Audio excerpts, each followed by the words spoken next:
दोस्तों, आज हम बात करने वाले हैं हाल ही में रिलीज हुई जबरदस्त crime thriller series Pritam and Pedro की। एक स्पोर्ट्स मिनिस्टर के बेटे का अचानक किडनैपिंग हो जाता है, लेकिन इन्वेस्टिगेशन के दौरान पता चलता है कि ये कोई आम किडनैपिंग नहीं बल्कि एक खतरनाक साइबर गेम का हिस्सा है जो लोगों के दिमाग को कंट्रोल करता है। तो क्या पेड्रो और प्रीतम उस बच्चे को बचा पाएंगे और आखिर इस पूरे गेम का असली मास्टरमाइंड कौन है, ये जानने के लिए वीडियो को एंड तक जरूर देखिएगा। अगर वीडियो पसंद आए तो लाइक करें और चैनल को सब्सक्राइब करना बिल्कुल मत भूलिएगा। चलिए शुरू करते हैं आज की कहानी। कहानी की शुरुआत रात के अंधेरे से होती है, जहां चार नकाबपोश लड़के एक एटीएम मशीन को उखाड़कर अपने साथ ले जाते हैं। ये चोरी इतनी तेजी और सफाई से की जाती है कि पुलिस को कुछ भी समझ नहीं आता। अगले दिन इस केस की जांच क्राइम ब्रांच के पुलिस ऑफिसर पेड्रो को सौंपी जाती है, जो अपने काम में तो बहुत ईमानदार है, लेकिन उसकी किस्मत हमेशा उससे रूठी रहती है। इसी दौरान पुलिस स्टेशन में प्रीतम नाम का एक लड़का अपने दादाजी के साथ पहुंचता है। वो पुलिस से मदद मांगता है कि उसके दादाजी का एक पुराना टेप रिकॉर्डर गुम गया है। उस टेप रिकॉर्डर में उसकी दादी की आवाज में रिकॉर्ड हुआ एक गाना था जिसे उसके दादाजी रोज सुना करते थे, लेकिन एटीएम चोरी के इतने बड़े केस में व्यस्त पुलिस वाले उसकी बात को गंभीरता से नहीं लेते और कांस्टेबल जतिन उसे वहाँ से भगा देता है। हालांकि प्रीतम हार नहीं मानता, वो अपने दादाजी को घर भेज देता है और खुद वापस पुलिस स्टेशन लौट आता है। इस बार वो दावा करता है कि अगर उसे एक मौका दिया जाए तो वो सिर्फ 15 मिनट में ही चोरी हुए एटीएम को ढूंढ सकता है। उसकी बात सुनकर वहाँ मौजूद सभी लोग हंसने लगते हैं, लेकिन पुलिस ऑफिसर पेड्रो को उसके आत्मविश्वास पर थोड़ा भरोसा हो जाता है और वो उसे एक कंप्यूटर सिस्टम इस्तेमाल करने की परमिशन दे देता है। इसके बाद जो होता है उसे देखकर पूरे पुलिस स्टेशन के होश उड़ जाते हैं। प्रीतम सिर्फ 15 मिनट्स के अंदर न सिर्फ चोरी हुई एटीएम की लोकेशन निकाल लेता है, बल्कि चारों चोरों की फोटो, नाम, पता और पूरी जानकारी भी पुलिस के सामने रख देता है।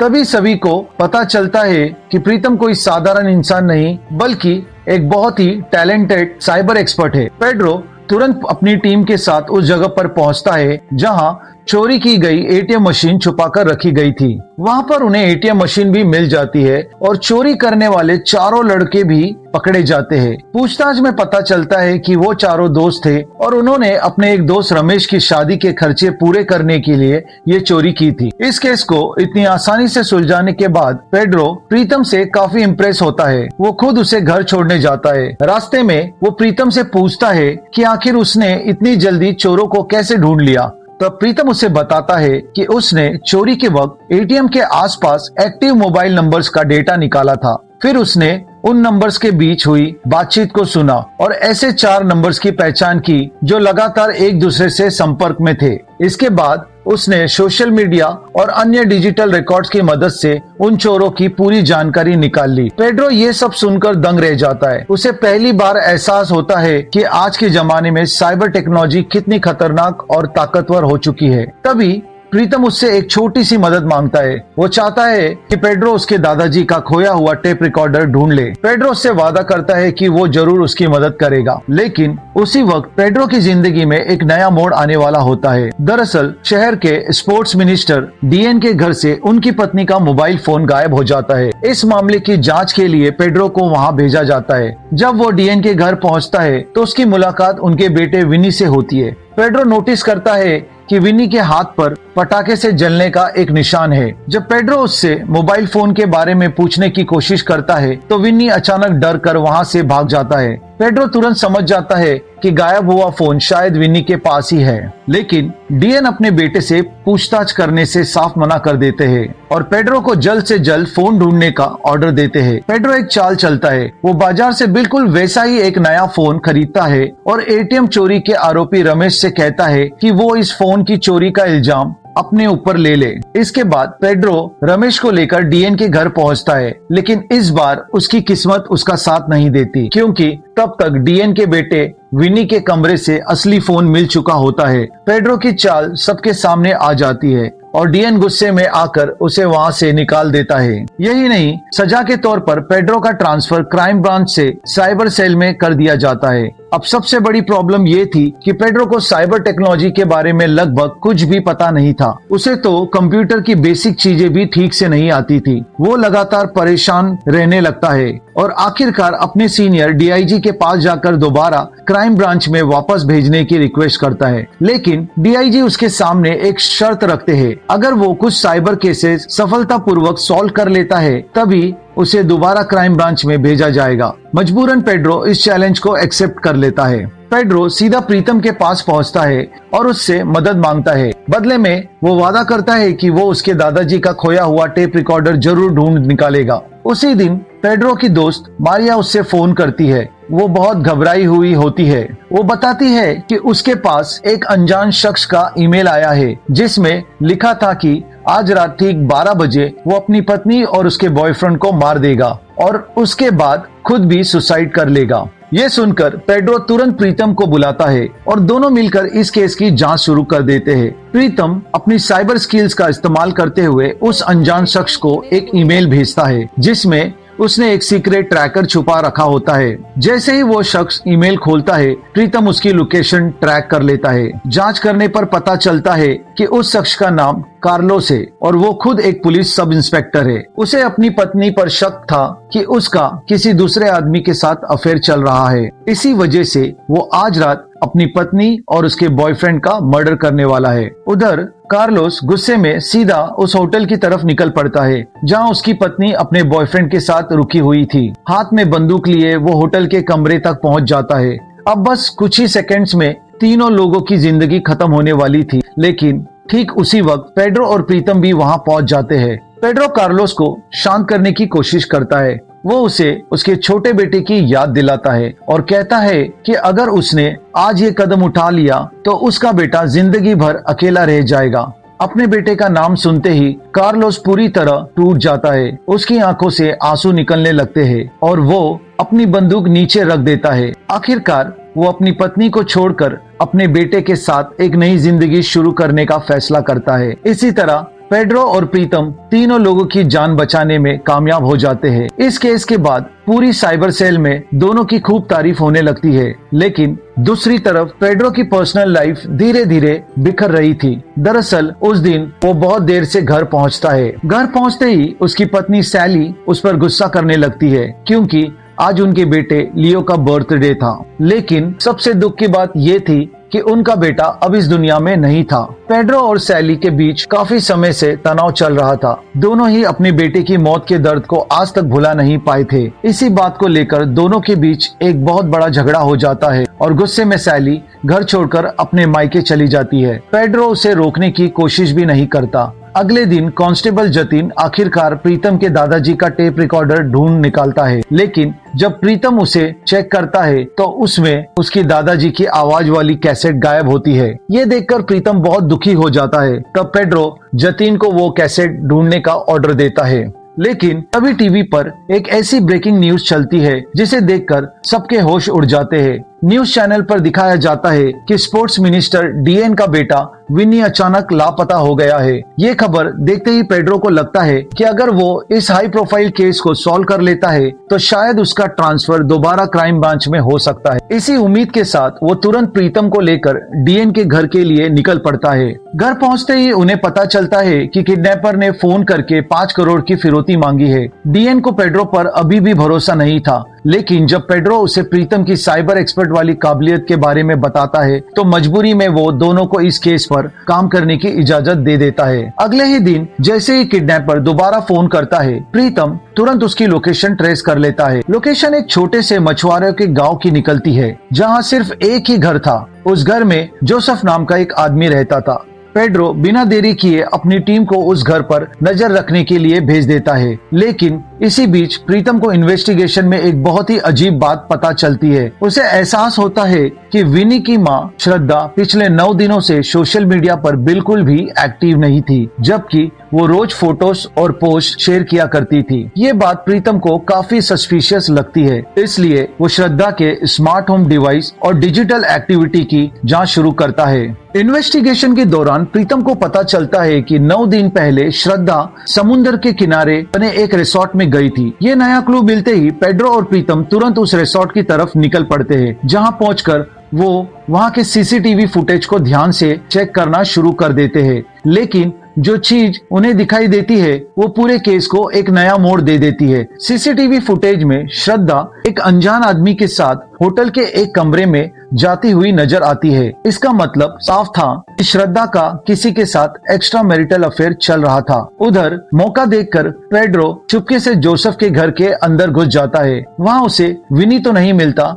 एक ऐसी चीज जरूर मिल जाती है जो पूरी इन्वेस्टिगेशन की डायरेक्शन ही बदल देती है। उसे वहाँ श्रद्धा और जोसेफ की बहुत सारी प्राइवेट फोटोज मिलती है। अब ये बात पूरी तरह साफ हो चुकी थी कि श्रद्धा और जोसेफ के बीच कोई गहरा रिश्ता था। जब पेड्रो इस बारे में श्रद्धा से पूछता है तो वो रोते हुए सच बता देती है। वो कहती है कि जोसेफ उसका शादी से पहले का बॉयफ्रेंड था। कुछ समय पहले जोसेफ ने उनकी पुरानी फोटोज के जरिए उसे ब्लैकमेल करना शुरू कर दिया था और उससे 5 करोड़ की डिमांड की थी। जब श्रद्धा ने पैसे देने से मना कर दिया तब जोसेफ ने विनी के किडनैपिंग का प्लान बताया, लेकिन श्रद्धा दावा करती है कि उसने इस साजिश में शामिल होने से साफ मना कर दिया था। अब तक पेड्रो और प्रीतम को लग रहा था कि उन्होंने असली किडनैपर का पता लगा लिया है, लेकिन उन्हें बिल्कुल भी अंदाजा नहीं था कि असली किडनैपर जोसेफ नहीं बल्कि कोई और है। एक ऐसा इंसान जो सिर्फ लोगों के फोन ही नहीं बल्कि उनके दिमाग को भी हैक कर सकता था। अब कहानी में एक बहुत ही बड़ा ट्विस्ट आता है। दरअसल असली किडनैपर जोसेफ नहीं बल्कि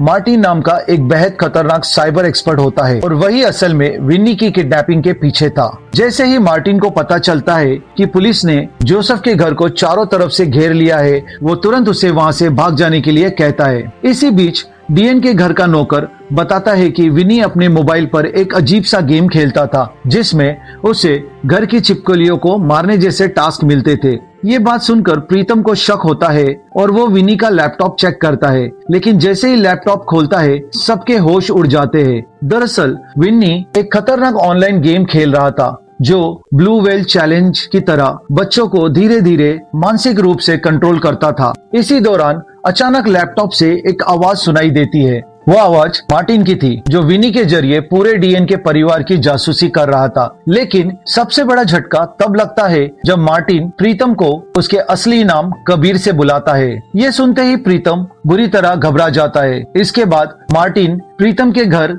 एक पेन ड्राइव भेजता है जिसमें एक वीडियो होता है। वीडियो में एक पुराना क्लॉक टावर दिखाई देता है और मार्टिन प्रीतम को अगले दिन सुबह सनशाइन हॉस्पिटल पहुंचने के लिए कहता है। अगले दिन पेड्रो चुपचाप प्रीतम का पीछा करते हुए उस हॉस्पिटल तक पहुंच जाता है। वहां मार्टिन प्रीतम को एक कमरे में भेजता है जहां एक महिला कई सालों से कोमा में पड़ी हुई थी। उसे देखते ही प्रीतम फूट फूट कर रोने लगता है। तब पता चलता है कि प्रीतम का असली नाम कबीर साहनी था और वो पहले एक आईटी इंजीनियर स्टूडेंट हुआ करता था।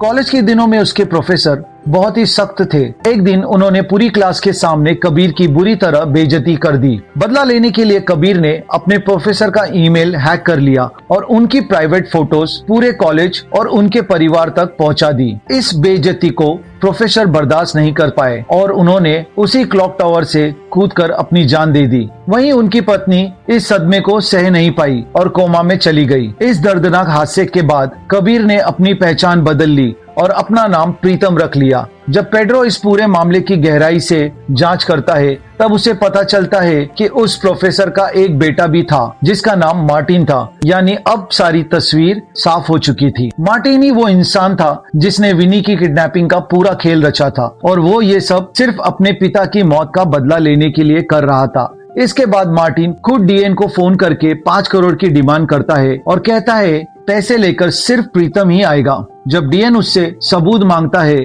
कि विनी वाकई उसके पास है तो मार्टिन एक बच्चे की कटी हुई उंगली की फोटो भेज देता है। फोटोज देखकर पूरा परिवार बुरी तरह घबरा जाता है। मजबूरन प्रीतम पैसे से भरा बैग लेकर मार्टिन से मिलने पहुंचता है, लेकिन वहां पहुंचते ही मार्टिन उसकी बुरी तरह पिटाई करता है, सारे पैसे लेकर भाग जाता है और जाते जाते प्रीतम को सिर्फ 8 घंटे का वक्त देता है। मार्टिन धमकी देता है कि अगर प्रीतम ने उसके पिता की तरह क्लॉक टावर से कूदकर सुसाइड नहीं किया तो वो विनी को मार देगा। मार्टिन प्रीतम को 8 घंटे का टाइम देकर वहां से फरार हो जाता है। प्रीतम तुरंत मिनिस्टर के घर वापस आता है और पैसों के बैग में लगे ट्रैकर को ट्रेस करता है। ट्रैकर की लोकेशन एक बॉयज हॉस्टल की थी। ये पता चलते ही पेड्रो अपनी पूरी टीम को वहां भेज देता है, लेकिन जब पुलिस हॉस्टल पहुंचती है तब तक मार्टिन वहां से भाग चुका होता है। जांच करने पर पता चलता है कि वो एक सरदार की कार चुराकर वहां से निकला था। तभी प्रीतम को याद आता है कि जैसे ही वो कार किसी टोल प्लाजा से गुजरेगी, उसके फास्टैग से कटे हुए पैसों के जरिए उसकी लोकेशन का पता चल जाएगा। कुछ ही देर बाद ऐसा ही होता है। टोल प्लाजा से गुजरते वक्त उस कार की लोकेशन पुलिस तक पहुंच जाती है। पेड्रो और उसकी टीम तुरंत उस लोकेशन पर पहुंचते हैं, लेकिन वहां भी उन्हें सिर्फ कार ही मिलती है, मार्टिन नहीं। दरअसल मार्टिन ने बहुत ही चालाकी से प्रीतम की कलाई में एक स्मार्ट वॉच बांधी थी, जिसके जरिए वो उनकी सारी बातें सुन रहा था और हर बार पुलिस के पहुंचने से पहले ही वो वहां से निकल जाता था। अब पेड्रो समझ जाता है कि अगर उन्हें मार्टिन को पकड़ना है तो उसे खुद उनके पास आने के लिए मजबूर करना होगा। इसलिए वो एक प्लान बनाता है। वो प्रीतम से कहता है कि मार्टिन की बात मानकर क्लॉक टावर पर जाकर सुसाइड करने का नाटक करे, जहां वो और उसकी टीम छिपकर मार्टिन का इंतजार करेंगे। दूसरी तरफ जब मार्टिन को पता चलता है कि प्रीतम क्लॉक टावर पर जाने वाला है, तो वो भी अपने पिता की मौत का बदला पूरा होते हुए देखने के लिए वहां पहुंच जाता है। लेकिन क्लॉक टावर की तरफ जाते वक्त अचानक पेड्रो को वो फोटो याद आती है जो मार्टिन ने विनी की कटी हुई उंगली की भेजी थी। जब वो उस फोटो को ध्यान से देखता है तो उसे याद आता है कि जब वो पहली बार विनी से मिला था तब उसके हाथ पर पटाखे से जलने का निशान था, लेकिन फोटो में ऐसा कोई निशान नहीं दिख रहा था। तब पेड्रो समझ जाता है कि ये फोटो असली नहीं है, बल्कि एआई की मदद से बनाई गई फेक इमेज है। इसका मतलब साफ था कि मार्टिन ने विनी को कभी किडनैप किया ही नहीं था। उसने सिर्फ ब्लू व्हेल जैसे एक डेंजरस गेम के जरिए विनी के दिमाग को कंट्रोल करके उसे अपने ही घर में किसी एक ऐसी जगह छिपने पर मजबूर कर दिया था जहां कोई उसे ढूंढ ना सके। इसी वजह से विनी पहले ही घर में जरूरी खाने पीने का सामान और चीजें छुपा कर रख रहा था। ये सच सामने आते ही पेड्रो तुरंत अपने एक कांस्टेबल को डीएन के घर भेजता है और उसे घर की पानी की टाकी चेक करने के लिए कहता है, क्योंकि उसे शक होता है कि विनी वहीं छिपा हो सकता है। उधर क्लॉक टावर पर प्रीतम और मार्टिन आमने सामने आ चुके थे। दोनों के बीच जबरदस्त लड़ाई शुरू हो जाती है। मार्टिन अपने पिता की मौत का बदला लेना चाहता था और किसी भी तरह प्रीतम को मारना चाहता था। तभी पुलिस कांस्टेबल का कॉल आता है और पता चलता है कि विनी सच में डीएन के घर की पानी की टाकी में छुपा है। ये सुनते ही पेड्रो तेजी से क्लॉक टावर पर पहुंचता है और मार्टिन को गिरफ्तार करने की कोशिश करता है, लेकिन तभी प्रीतम उसे रोक देता है। वो पेड्रो से कहता है कि मार्टिन कोई प्रोफेशनल क्रिमिनल नहीं है, बल्कि सिर्फ अपने पिता की मौत का बदला लेने आया था। प्रीतम की बात सुनकर पेड्रो भी मार्टिन को गिरफ्तार नहीं करता और उसे जाने देता है। ये देखकर मार्टिन सोच में पड़ जाता है। उसे एहसास होता है कि उसने बदले की आग में आकर बहुत बड़ी गलती कर दी है और यहीं से इस खतरनाक खेल का अंत हो जाता है। तो दोस्तों, टेक्नोलॉजी इंसान की सबसे बड़ी ताकत बन सकती है और सबसे खतरनाक हथियार भी। आपको ये कहानी कैसी लगी हमें कमेंट्स में जरूर बताइएगा। अगर वीडियो पसंद आई हो तो लाइक, शेयर और चैनल को सब्सक्राइब करना बिल्कुल मत भूलिएगा। Thanks for watching.